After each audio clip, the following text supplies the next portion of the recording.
Alright, today we're going to learn a little bit about some pen. Now I'm actually starting on the wrong side of this value scale.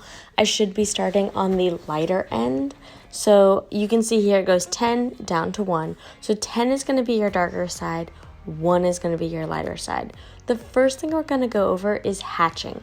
Hatching just means single lines, parallel lines.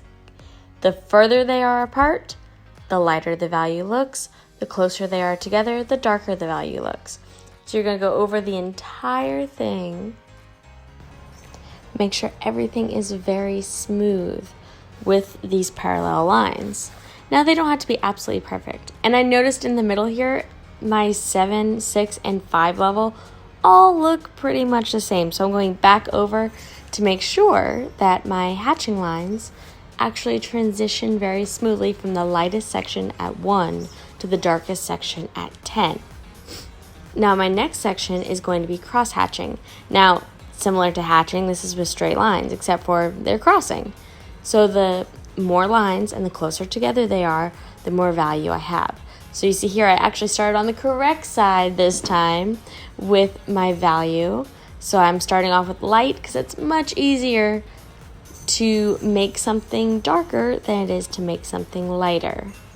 So I'm going to go through speed time, get everything done. You'll notice here I'm not just going in one direction, so I'm going across it and then I'm adding even more value, going maybe vertical or horizontal, really trying to build up that value.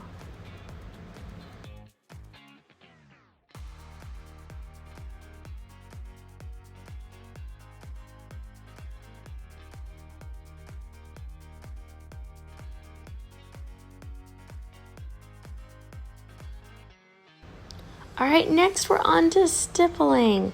I love stippling. I think it looks fantastic. It looks really smooth. This is a way to get your artwork to look the most realistic and have the most details for the smallest amount of space. But the big drawback is that it takes a long time. Stippling is just dots. The closer together the dots are, the more value it has.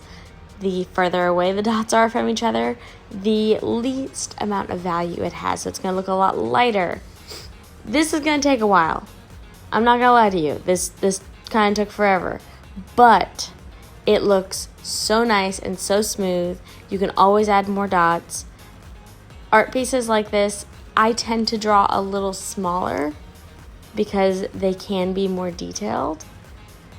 But yeah, you just keep adding dots and eventually it builds up and you have a very dark layer.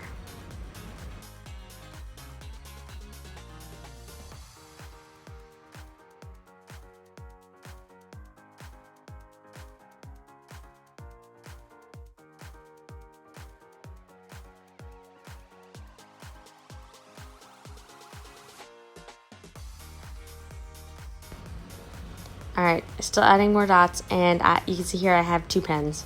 I ended up getting really sick and tired of it.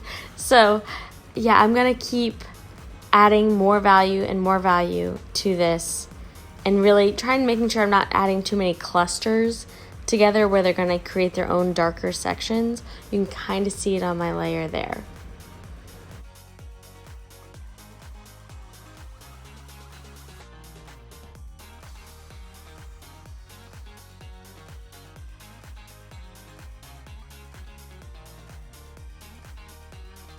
Now, this next one is actually my favorite. This is random line or scribbles. I know you know how to do this. Random lines, so the closer they are together, the more value it has. The further apart they are, the lighter that this piece is. So you see here, random lines, trying to go in different directions, covering my space. This is my favorite way to do things. I think it looks the best when you do it on a large scale.